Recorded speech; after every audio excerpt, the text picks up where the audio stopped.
There's no feeling more intense than starting over. If you deleted your homework the day before it was due, as I have, or if you left your wallet at home and you have to go back after spending an hour in the commute.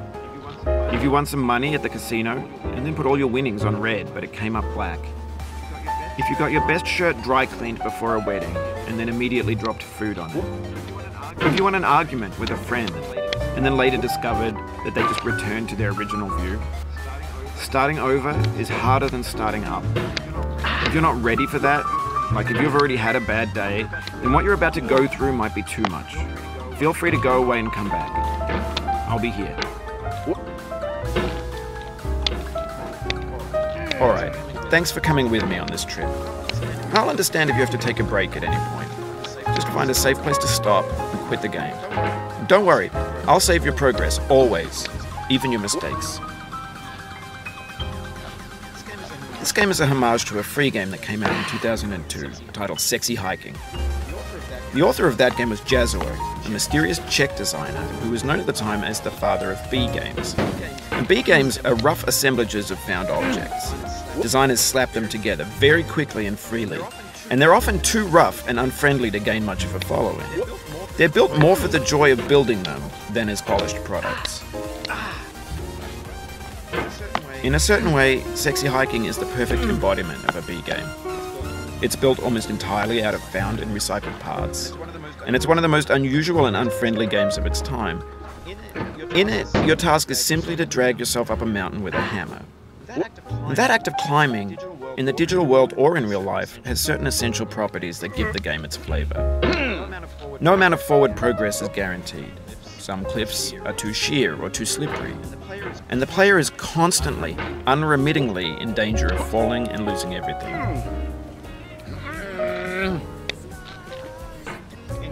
Anyway, when you start Sexy Hiking, you're standing next to this dead tree that blocks the way to the entire rest of the game. It might take you an hour to get over that tree, and a lot of people never got past it. You prod and you poke at it, exploring the limits of your reach and your strength, trying to find a way up and over. And there's a sense of truth in that lack of compromise. Most obstacles in video game worlds are fake. You can be completely confident in your ability to get through them once you have the correct method or the correct equipment or just by spending enough time. In that sense, every pixelated obstacle in Sexy Hiking is real. The obstacles in Sexy Hiking are unyielding, and that makes the game uniquely frustrating. But I'm not sure Jazuo intended to make a frustrating game. The frustration is just essential to the act of climbing, and it's authentic to the process of building a game about climbing. A funny thing happened to me as I was building this mountain. I'd have an idea for a new obstacle, and I'd build it, test it, and it would usually turn out to be unreasonably hard. But I couldn't bring myself to make it easier.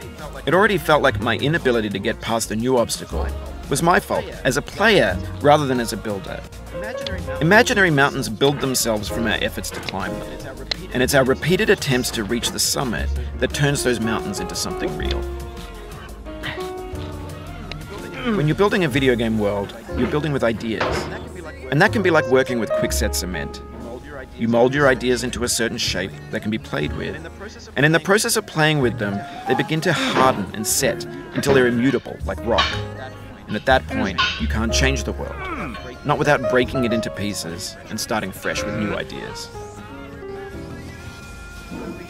For years now, people have been predicting that games would soon be made out of prefabricated objects, bought in a store and assembled into a world.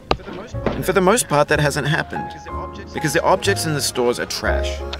I don't mean they look bad or that they're badly made, although a lot of them are. I mean they're trash in the way that food becomes trash as soon as you put it in the sink. Things are made to be consumed and used in a certain context, and once the moment is gone, they transform into garbage. In the context of technology, those moments pass by in seconds. Over time, we've poured more and more refuse into this vast digital landfill that we call the internet. It now vastly outnumbers and outweighs the things that are fresh and untainted and unused. When everything around us is cultural trash, trash becomes the new medium, the lingua franca of the digital age. And you can build culture out of trash. But only trash culture. Be games, be movies, be music, be philosophy. Maybe this is what digital culture is.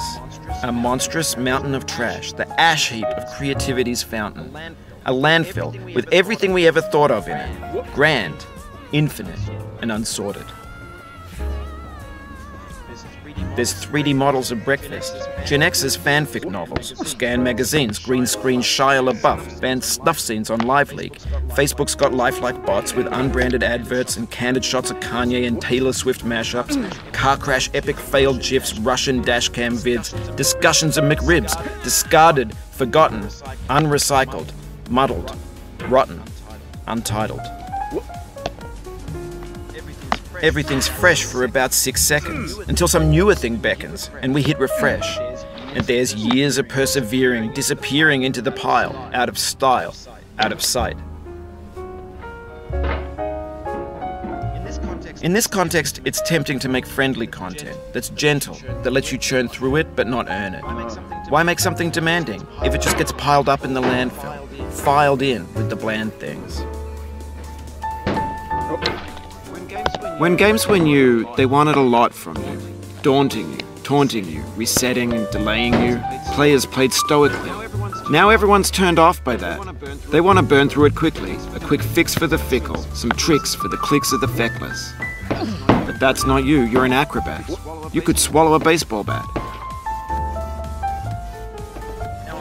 Now I know, most likely you're watching this on YouTube or Twitch, while some dude with 10 million views does it for you. Like a baby bird being fed chewed up food. That's culture too. But on the off chance that you're playing this, what I'm saying is, trash is disposable, but maybe it doesn't have to be approachable. What's the feeling like? Are you stressed? I guess you don't hate it if you got this far, feeling frustrated. It's underrated.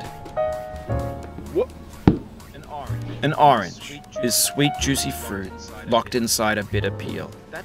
That's not how I feel about a challenge. I only want the bitterness. It's coffee. It's grapefruit. It's licorice.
Oh, you just lost a lot of progress.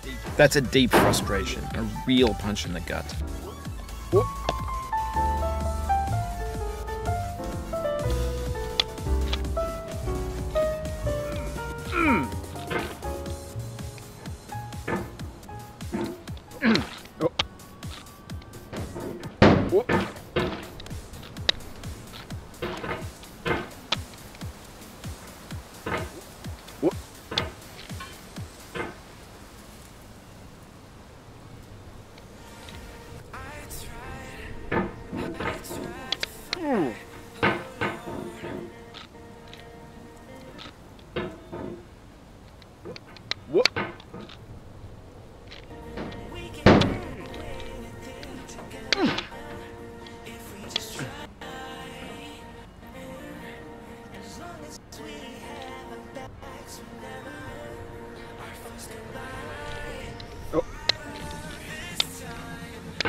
Oof, sorry about that.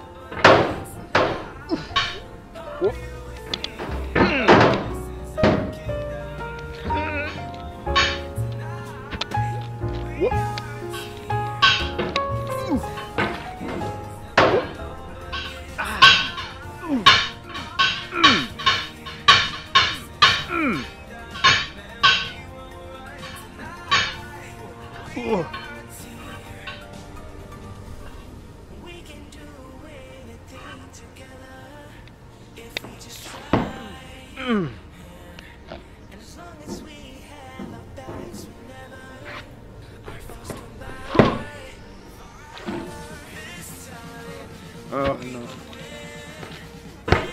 What? What? What?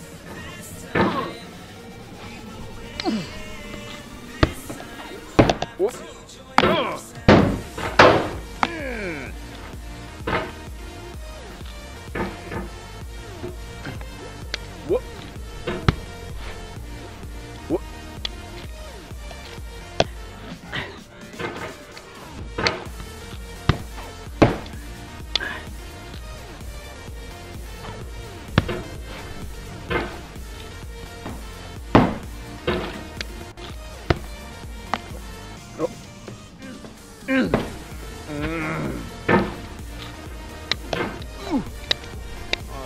Oh, it happened again. Keep on trying, don't let it get to you.